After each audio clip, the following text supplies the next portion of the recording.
Start करते हैं ventilation upon perfusion ratio. ठीक है, देखिए जो वेंटिलेशन होता है पहले इसका मतलब समझते हैं, फिर परफ्यूजन का मतलब समझेंगे और फिर उनका जो रेशियो है इसका सिग्निफिकेंस क्या है समझेंगे। देखें जो वेंटिलेशन होता है इसका मतलब होता है कि जो लंग्स है उसको पर मिनट कितनी एयर मिल रही है, वेंटिलेशन कहते हैं इसे। ठीक है, परफ्यूजन ये होता है कि लंग्स को पर मिनट कितना ब्लड मिल रहा है, ये क्या होता है परफ्यूजन। ठीक, तो इनका जो रेशियो होता है वेंटिलेशन अपॉन परफ्यूजन रेशियो, इसका मतलब क्या है, इसका मतलब ये है कि जो लंग्स है वो कितने ब्लड को मतलब कितने पार्ट ऑफ ब्लड को प्यूरिफाई कर दे रहा है, ये रेशियो में ये बताता है ventilation upon perfusion ratio.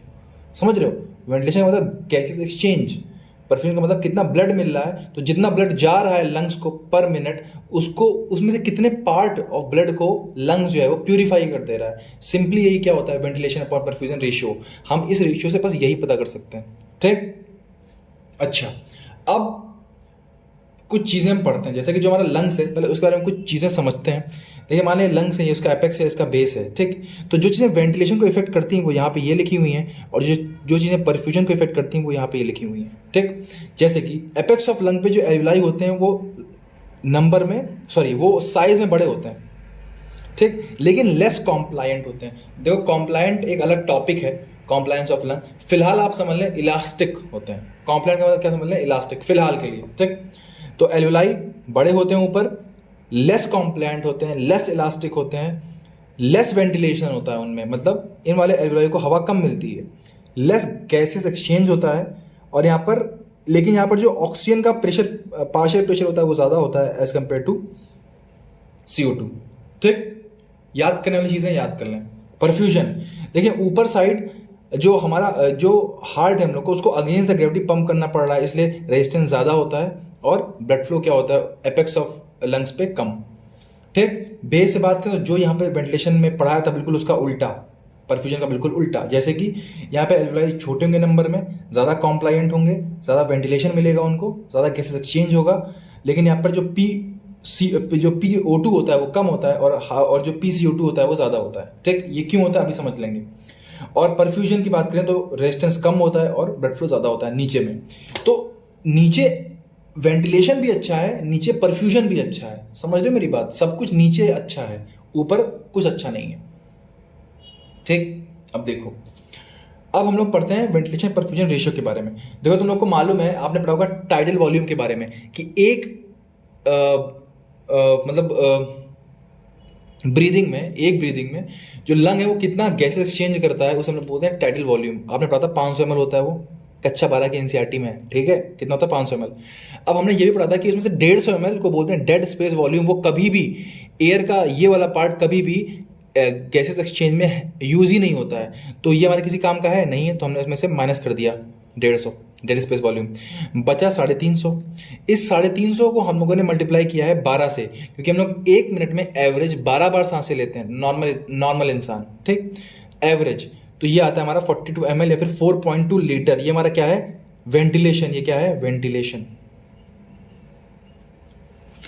So ventilation is 4.2 litre पर मिनट। और ब्लड फ्लो कितना है, ब्लड लंग्स को कितना ब्लड मिल रहा है पर मिनट, यार हर एक ऑर्गन को 5 लीटर पर मिनट ब्लड ही मिलता है, क्योंकि लंग्स इसी स्पीड से ब्लड को पंप करता है। तो वो क्या होगा हमारा कार्डियक आउटपुट 5 लीटर पर मिनट। जब इनका रेशियो लोगे तो आएगा 0.8।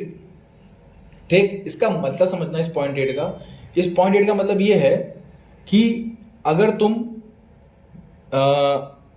10 ml ब्लड दे रहे हो लंग्स को, तो 1 मिनट में वो 8 ml ब्लड को प्यूरिफाई कर दे रहा है। ठीक, अच्छा ये समझने वाली बात हुई, लेकिन क्या प्रैक्टिकल लाइफ में इस रेशियो का कोई सिग्निफिकेंस है? तो ये रेशियो बिल्कुल रद्दी है, इसका कोई काम नहीं है। रीजन बीइंग ये है कि एवरेज उन चीज़ों का अच्छा लगता है जो चीज़ें कांस्टेंट होती हैं। कोई एक कार है वो 45 मीटर चली 3 सेकंड में कांस्टेंट स्पीड के साथ। ठीक, तो तुम इसमें एवरेज चीज़ें निकाल सकते क्योंकि सब कुछ कांस्टेंट है। लेकिन अब अगर कोई कार है वो लगातार एक्सेलरेट कर रही है, मैं तुमसे बोलूँ इसकी स्पीड का एवरेज निकालो तो बेवकूफ़ी होगी, फिर तुम्हें इंटीग्रेशन करना पड़ेगा। ठीक है, तो वैसे ही मैं बोल रहा हूँ कि यहाँ पे लंग्स में कुछ कांस्टेंट है ही नहीं। यहाँ एल्वुलाई भी बड़े हैं, यहाँ पे एल्वुलाई छोटे हैं, यहाँ पे लंग भी लेस कॉम्प्लाइंट है, यहाँ पे लंग ज़्यादा कॉम्प्लाइंट है, सारी चीज़ें वेरी कर रही हैं। तो ऐसी ऐसी कंडीशन में ये जो रेशियो है ये निकालना है किसी काम की बात नहीं हुई, बेवकूफ़ी वाली चीज़ हो गई ये। तो फिर भी ये रेशियो पूछते हैं आपसे, नॉर्मली कितना आता है तो आपको ये ध्यान रखना है 0.8 एवरेज होता है। पूछेंगे इसका काम क्या है तो बोलना कोई काम नहीं है, कोई काम नहीं है इसका, ठीक है। नेक्स्ट, अब देखो कुछ चीज़ें समझो। देखो सबसे पहले जब तुम एपेक्स से बेस आते हो, ठीक है, एपेक्स से बेस मतलब लंग में एपेक्स से बेस की ओर आते हो, तो जो वेंटिलेशन है वो 2.5 टाइम्स बढ़ जाता है, 2.5 टाइम्स बढ़ जाता है, और जो परफ्यूजन है वो 4 गुना बढ़ जाता है। तो तुमसे फिर बोल रहा हूँ कि लंग्स के ऊपर सब कुछ खराब है, लंग्स के नीचे सब कुछ अच्छा है, वेंटिलेशन भी अच्छा है, परफ्यूजन भी अच्छा है, ठीक। तो जब तुम एपेक्स से बेस आते हो तो जो वेंटिलेशन है बढ़ जाता है 2.5 टाइम्स, और जो परफ्यूजन है वो 4 टाइम्स बढ़ जाता है, ठीक। लेकिन हमें रेशियो से मतलब है, तो तुम समझो। देखो खेल यहाँ पे क्या हो गया, सब कुछ बढ़ रहा है लेकिन फिर भी वेंटिलेशन अपॉन परफ्यूजन रेशियो जो होता है वो एपेक्स पे ज़्यादा आता है, एपेक्स पे ज़्यादा आता है। क्यों? क्योंकि जो चीज़ नीचे थी, रेशियो में जो चीज़ नीचे होती है, मतलब कोई रेशियो P अपॉन Q होगा, तो रेशियो में ये वाली चीज़ बहुत कुछ डिपेंड करता है। ये अगर बहुत बड़ी होगी तो रेशियो बहुत कम आएगा। तो ये जो परफ्यूजन था कुछ ज़्यादा ही बढ़ गया, जो परफ्यूजन था वो कुछ ज़्यादा बढ़ गया नीचे आते वक्त, तो इसीलिए नीचे जो V अपॉन P रेशियो वो कम हो जाता है। कितना हो जाता है? 0.5, और ऊपर V अपॉन P रेशियो 3.5 रहता है, जबकि यहाँ पे सब कुछ खराब है। क्योंकि बात हम रेशियो की कर रहे हैं, इंडिविजुअल वेंटिलेशन, इंडिविजुअल परफ्यूजन की बात नहीं कर रहे हैं। मेरी बात समझना है यहाँ पे, ठीक। अच्छा, अब बात करते हैं, अब अगर V अपॉन P रेशियो ऊपर ज़्यादा है तो इसका मतलब सिंपल सी बात है कि ऊपर वेंटिलेशन ज़्यादा है, परफ्यूजन कम है। इसको तुम ऐसे समझो कि ऊपर हवा ज़्यादा है लेकिन जिस खून के साथ उसका एक्सचेंज होना है वो ब्लड ही कम है, आसान भाषा में। मतलब वेंटिलेशन तो ज़्यादा है लेकिन परफ्यूजन कम है। और नीचे क्या है? नीचे उल्टा है, नीचे ब्लड तो खूब है, खून बहुत है, लेकिन जो वेंटिलेशन है वो कम है, हवा कम है। समझ रहे हो? अब देखो, तो इसीलिए एक लाइन लिखी हुई है गाइटन में कि एपिकल एल्वियोलाई, एपिकल जो ऊपर एल्वियोलाई हैं, आर मोर अंडर परफ्यूज्ड, क्योंकि यहाँ पे परफ्यूजन कम है, देन अंडर वेंटिलेटेड, वेंटिलेशन थोड़ा सा ज़्यादा है यहाँ पे। ये लाइन का मतलब समझ में आया कि apical alveoli are more under perfused than under ventilated.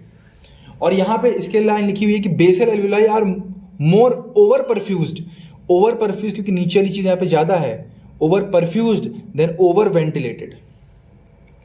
ये लाइन समझ में आई दोनों? इसी के लिए इतनी कहानी बताई थी। अब देखो, हाँ, एपेक्स पे जो हाँ, ये डेटा याद कर लो। एपेक्स पे रेशियो था 3.5, बेस पे रेशियो था 0.5, याद करना है, ठीक। अब देखो एपेक्स पे परफ्यूजन कम क्यों होता है, क्यों ब्लड फ्लो वहाँ पे कम होता है? तो मैंने कहा था भाई रीज़न क्या, क्योंकि हार्ट को अगेंस्ट द ग्रेविटी पंप करना रहता है, ठीक। अच्छा, अब कुछ और चीज़ समझो।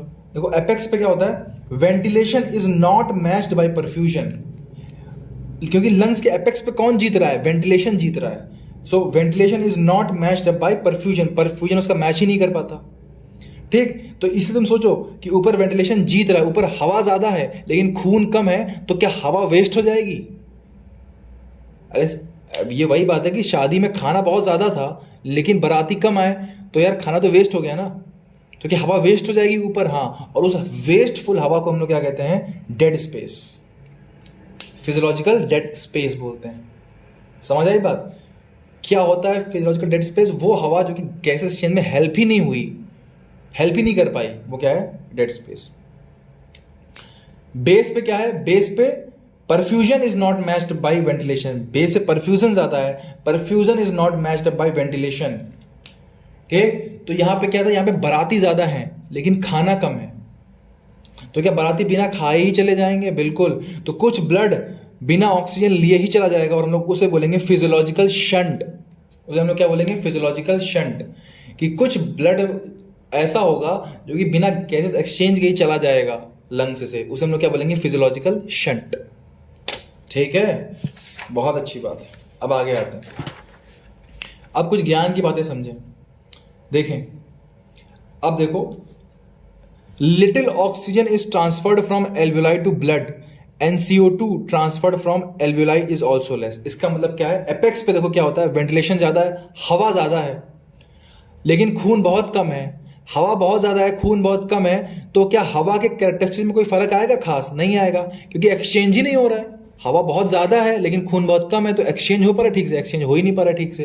तो हवा जैसी थी वैसी ही रह जाएगी। मतलब जब हमने हवा ली, इनहेल की थी, तो हवा कैसी थी? ज़्यादा ऑक्सीजन वाली, कम CO2 वाली। तो ऊपर जो हवा होगी वो ऐसी ही होगी, क्योंकि एक्सचेंज हो ही नहीं रहा है, ब्लड कम है। So hence gas tension at the apex is nearly the same as inspired air, high O2 low CO2। और ये किस में होता है? पल्मोनरी वेन में, जैसा कि पल्मोनरी वेन में होता है, ठीक। और बेस पे क्या होता है? बेस पे भाई उल्टा हो रहा है, बेस पे खूब एक्सचेंज हो रहा है, खूब एक्सचेंज हो रहा है। तो यार, तो वहां पे जो PCO2 होगा वो ज्यादा होगा एज कंपेयर टू PO2, क्योंकि वहां पे गैसेस एक्सचेंज हो रहा है। तो वहां पे PCO2 की मात्रा बढ़ रही है, PO2 की मात्रा कम हो रही है, पार्शियल प्रेशर ऑफ O2 की, ठीक। और यहाँ जैसा कि पल्मोनरी आर्टरी में होता है, ये एग्जाम्पल दिया है, जैसा कि एज पल्मोनरी आर्टरी में होता है कि PCO2 ज्यादा होता है, PO2 कम होता है, ठीक। और ये जो मिसमैच है हवा का, कि ऊपर PO2 ज़्यादा है, नीचे PCO2 ज़्यादा है, जो मिसमैच होता है, this mismatch responsible for high O2 and low CO2 at apex and low O2 and high CO2 at base. वही बात है, ये मिसमैच की वजह से ऊपर ऑक्सीजन ज़्यादा है, CO2 कम है, और नीचे ऑक्सीजन कम है और CO2 ज़्यादा है, ठीक। अब आओ फैक्टर्स अफेक्टिंग वेंटिलेशन पर परफ्यूजन रेशियो। सबसे पहला है फिजियोलॉजिकल फैक्टर, ग्रेविटी। अभी बता देता है कि भैया ग्रेविटी, हार्ट को अगेंस्ट द पंप करना पड़ता है, अगेंस्ट द ग्रेविटी पंप करना पड़ता है, तो इसीलिए परफ्यूजन कम होता है एपेक्स पे, ठीक। अच्छा, नेक्स्ट है, इसी वजह से V/P रेशियो हाई होता है एपिकल पोर्शन में, क्योंकि परफ्यूजन कम है तो ये रेशियो क्या हो जाएगा? बढ़ जाएगा, ठीक। अब पैथोलॉजिकल फैक्टर्स, तो यार पैथोलॉजिकल फैक्टर्स मतलब कुछ ऐसी बीमारी हो गई या कुछ ऐसा हो गया, पैथोलॉजी इसमें इन्वॉल्व है, जिसमें टिश्यू नॉर्मल नहीं रहा, उसमें कुछ दिक्कत हो गई, तो ऐसे कौन कौन से फैक्टर्स हैं जो कि वेंटिलेशन पंप परफ्यूजन को इफेक्ट करेंगे और पैथोलॉजिकल फैक्टर्स हैं? तो हम बोल देंगे यार ऐसे सारे डिजीजेस जिसमें या तो वेंटिलेशन को इफेक्ट करती हैं या तो परफ्यूजन को इफेक्ट करती हैं, वो क्या, वो V/P रेशियो को अल्टर कर देंगे, जैसे कि bronchial asthma, pneumothorax, emphysema, Fallot's tetralogy, pulmonary embolism. कल ही पढ़ा था पल्मोनरी एम्बोलिज्म वाली वीडियो में, वेरिकोज वेन वाली में, ठीक है। ये सारी डिजीज में या तो वेंटिलेशन इफेक्ट होता है या तो परफ्यूजन इफेक्ट होता है, और इसी वजह से ventilation upon perfusion ratio effect होता है। ये पैथोलॉजिकल कॉज, ये फिजियोलॉजिकल कॉज, ठीक। बहुत समझने वाली चीज थी ये रेशियो, आई होप आपको समझ में आया हो। अब कंफ्यूज मत होना, मैं फिर बता रहा हूँ, नीचे सब कुछ अच्छा होता है, ऊपर सब कुछ खराब होता है, लेकिन फिर भी रेशियो ऊपर ज्यादा इसलिए आता है क्योंकि वो रेशियो है, वो दो चीजों पर डिपेंड कर रहा है, अकेले डिपेंड नहीं कर रहा है। अकेले तो सब कुछ लंग्स का बेस ही जीत रहा है, क्योंकि लंग्स के बेस पे ही वेंटिलेशन भी ज़्यादा है और लंग्स के बेस पे ही परफ्यूजन भी ज़्यादा है। बट ऊपर वाला पार्ट क्यों जीत रहा है V/P रेशियो में? क्योंकि रेशियो है, रेशियो दो चीज़ों पर डिपेंड करता है, ना कि सिर्फ एक चीज़ पे। समझ आई बात? नेक्स्ट वीडियो में हम लोग पढ़ेंगे मैकेनिज्म ऑफ रेस्पिरेशन, कैसे होता है रेस्पिरेशन, ठीक है, और वो पंप, हैंडल, मैकेनिज्म, फलाना ठिकाना। वीडियो अच्छी लगी तो चैनल को सब्सक्राइब करें, लाइक करें, कमेंट करें, और बताएं कि मैं और फिजियोलॉजी की वीडियो इस चैप्टर की बनाऊं कि ना बनाऊं, कि भैया रहने दो, तुमसे ना हो पाएगा। Okay, bye.